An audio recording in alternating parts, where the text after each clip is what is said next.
this is you, Your Majesty? No, that's not me. That's my daughter, Marie Therese.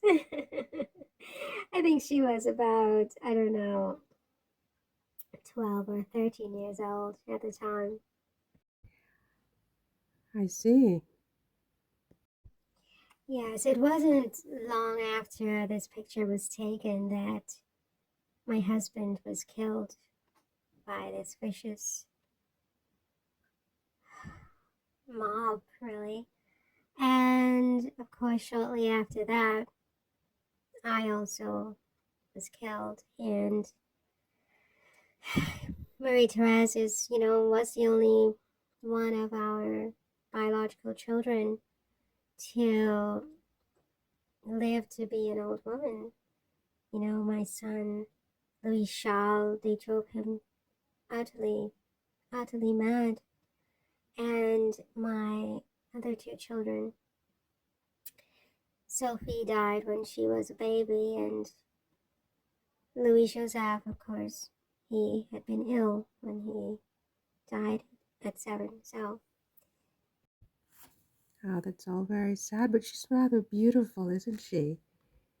She's just absolutely stunning. I think she pulled the best from both you and your husband, King Louis XVI. she looks exactly like her father.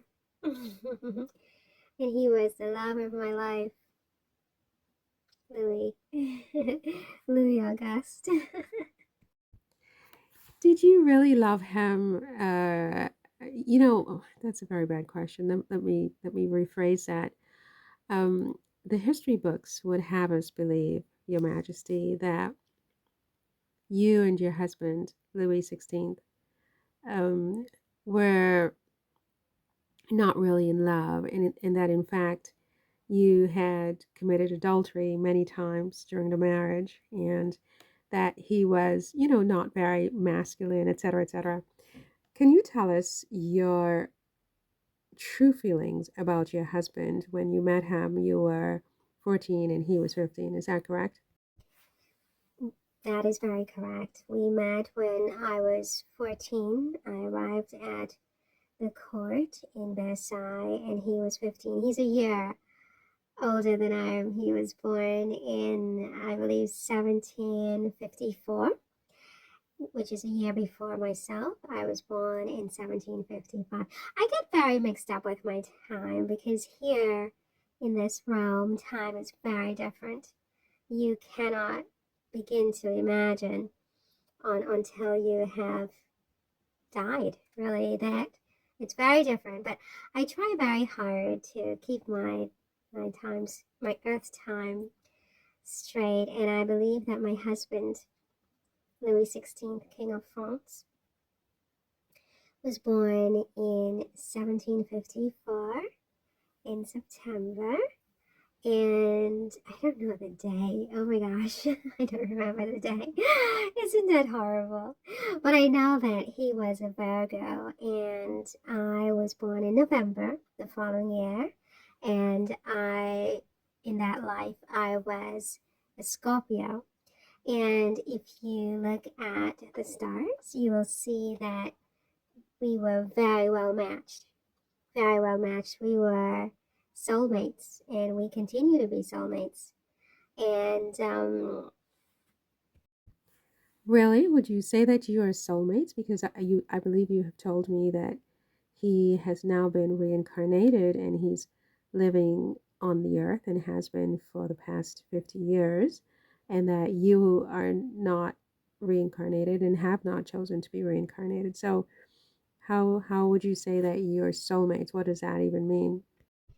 what that means is that in our earthly life, we were karmically bonded and connected, and time and realms don't change that. The fact that my husband chose to be reincarnated for another life on the earth does not change that we are karmically linked for the end of till the end of time. So that when he comes back, I could have my lunch and then he would be back, and we're back to where we were. But while he's on the earth, I believe.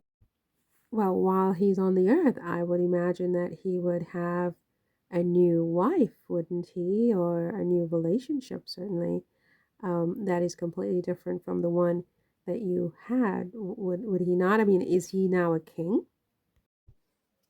Well, he will always be a king, and he knows that he is different and special, but I strongly doubt that he knows his past. I don't think he knows his past, because on Earth we are not encouraged to believe in reincarnation. So he doesn't know that he is and was the King of France, and it's better for him because it keeps him safe. If I choose to reincarnate, I too will lose my memory. That's one of the reasons that I am hesitant to reincarnate, among others, is that once you are born back into the realm of the earth, it is a curse. Our memory is taken away, and we immediately we are required to take on a new persona. But throughout our lives, some of us, if we're lucky enough, will have little memory, just little memories. But we will never really know until we come back to this realm where I am now and look back on the new sort of experience that we had. So my husband, Louis, is no longer Louis. His name is different, obviously, but he very much is still my husband, and we are karmically bonded forever. And from the moment we met when we were teenagers, there was an immediate spark and recognition. Really? Because the way that I have read it is that Yes, of course, really. We were immediately fascinated with each other. Our eyes, it was in his eyes, I could see a glimmer of recognition, and certainly in my heart and my mind, and in my eyes, and just my soul, I also knew, but it was a very, I cannot explain to you really that kind of life that we were fortunate or unfortunate enough to experience as king and queen at Versailles at that particular time in the history of the evolution of the earth. It's a very singular, sort of unique experience. And, showing your emotions and rushing into the arms of your husband whom you've never met. You married him before you even saw him for the first time. It was an arranged marriage. It was a contract between France and Austria. And we were, my husband and I were actually cousins. We share ancestors, and not so far in the past. And so so he was actually part Austrian on his maternal side. And I, obviously was Austrian, and there was an open sort of enmityship, if you will, between the two countries at the time. And a lot of people in France didn't really like the idea of Louis marrying me. And there were many different things. We were very young. I was 14, he was 15. So, no, I mean, I don't think we expressed our lust and passion for each other immediately, certainly not with everyone watching us. But believe me, we loved each other from the first moment we laid eyes on each other. We were secretly very much in love with each other. You have to understand, my husband had been, up until that point, trained to hate Austrians, because the two countries, France and Austria, were constantly at war, and you know, just so many things that were sort of in the way of us naturally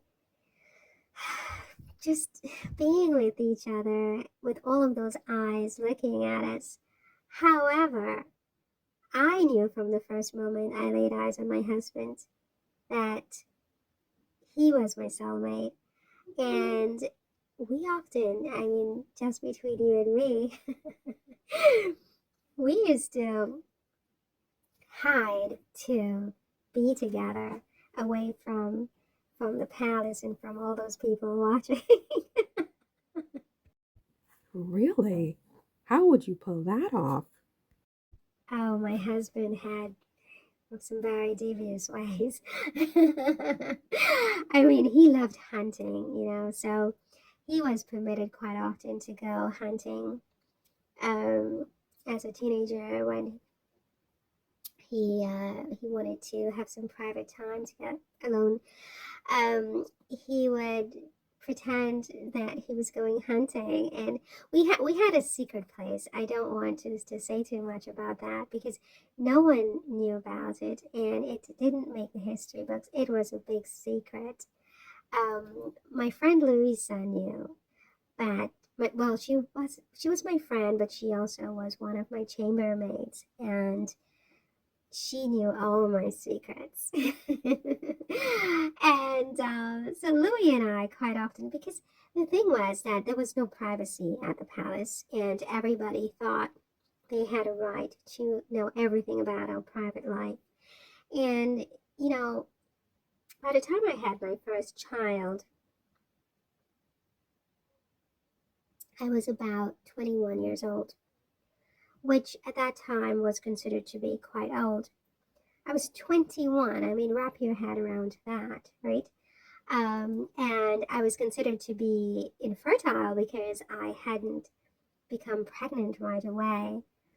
And as I told you before, I mean, my husband and I, we were having quite delicious episodes together all throughout that time that they were claiming that there was something wrong with me or wrong with my husband, that there were just all these ridiculous rumors that he had had surgery to correct all kinds of things that were wrong. There was nothing wrong with my husband. It is true that as I told you before, our first wedding night was not a success. It was not a success, right, for either one of us. But we really learned together. We explored together. We escaped quite often to our hidden little place away from everyone. And with Louisa watching out for, to make sure no one was coming. And we learned there, my husband and I alone. But it was more than just the sexual aspect because although I do think the sexual, how do you say this word? I do think that's important because the history books have had it all wrong all these years, centuries really, claiming that we had this sort of dysfunctional um, sexual relationship, and that's absolutely false. My husband and I, we were very young. We were in our teens and then 20s when we were married and having our children. We had 4 children. We were lucky to have our 4 biological children and 6 adopted children as well that I haven't really talked about very much as yet, but not because they are any less important or that I loved them any less, but they were not, historical figures who were heirs to the throne like my 4 other children. And we started our family in our early 20s. Before that, we were having quite a nice time as husband and wife.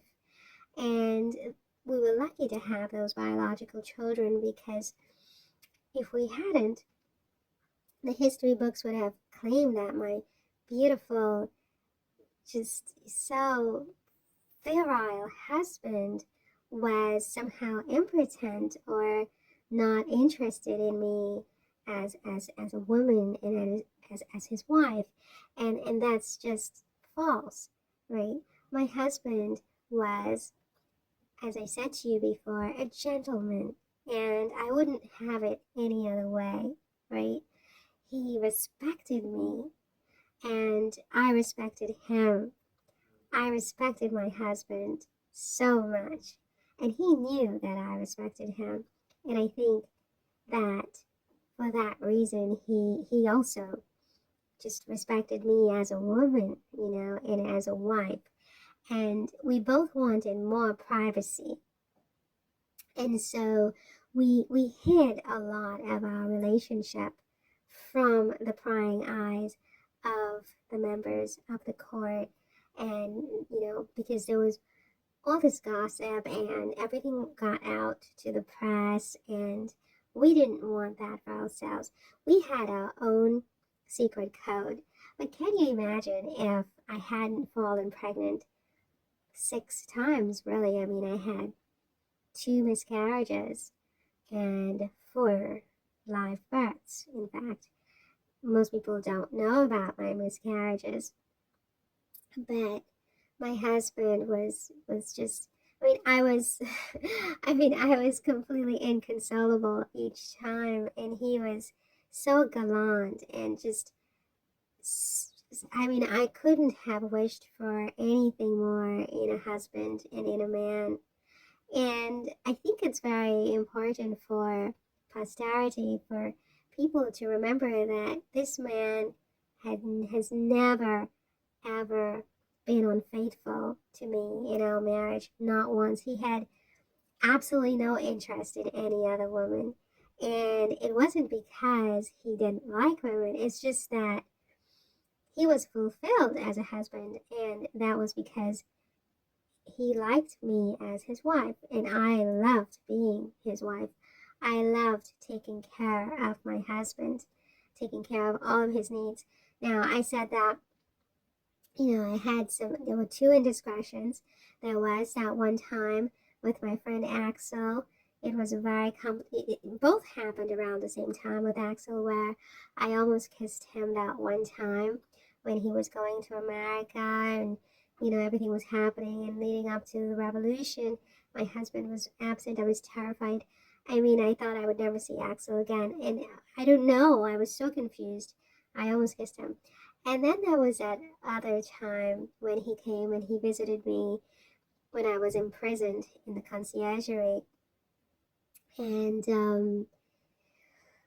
you know, he didn't, I don't know how to explain the, the caress that he caressed me. He did caress me. He, he caressed me in a way that I think might be improper. But at that time, my husband had already been killed, and Axel knew that I was going to be probably killed as well. And so those were my 2 indiscretions. The history books have been filled with stories of me being this promiscuous woman who was unfaithful to my husband because my husband somehow was not an adequate, lover, or whatever. And all of that is false. I repeat, all of that is false.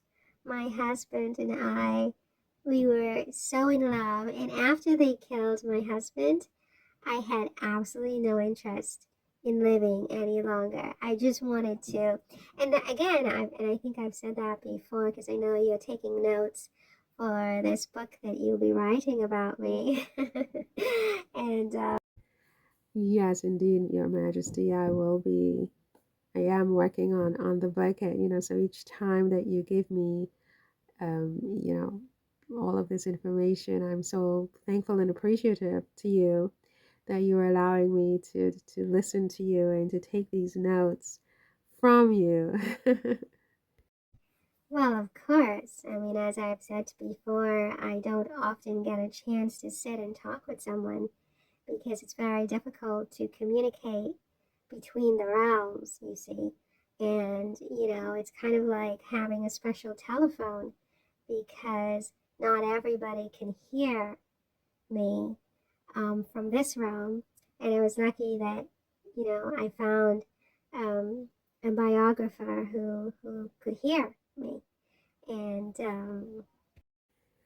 Yeah, I know. Thank you so much, Your Majesty, for pointing that out because I do realize that me being able to hear you is not normal.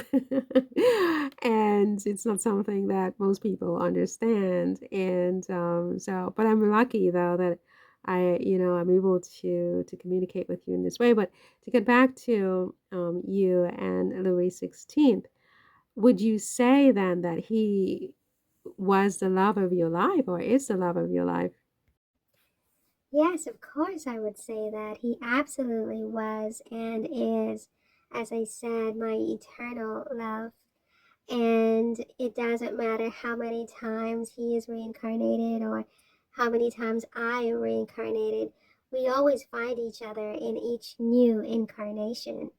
And But I mean, it's very curious what you're saying, Your Majesty, because you have said that he is here on the earth. Does that mean that he doesn't have a relationship? He hasn't found a new wife or a new family or things like that?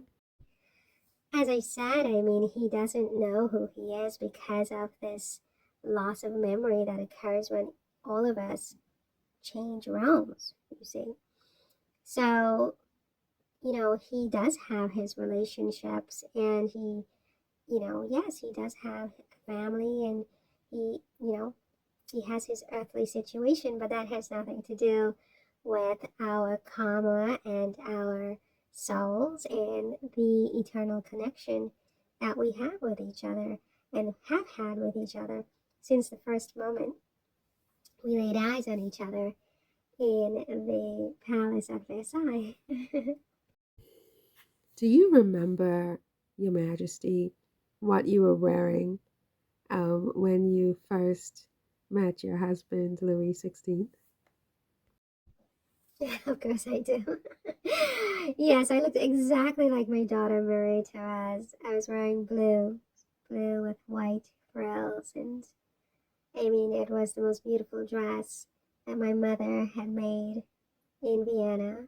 And yes, it was really lovely. And I was not allowed to take a lot of jewelry from Vienna, but my mother did allow me this beautiful pair of earrings with the pearls. And I remember I kept those and I wore those on my wedding day also to Louis. And then I passed it down to my daughter, Marie Therese. And she wore it also on her birthday. We had a party for her. And that was not very long after that, the unimaginable happened. But yes, those earrings are mine. They were a gift from my mother when I married Louis.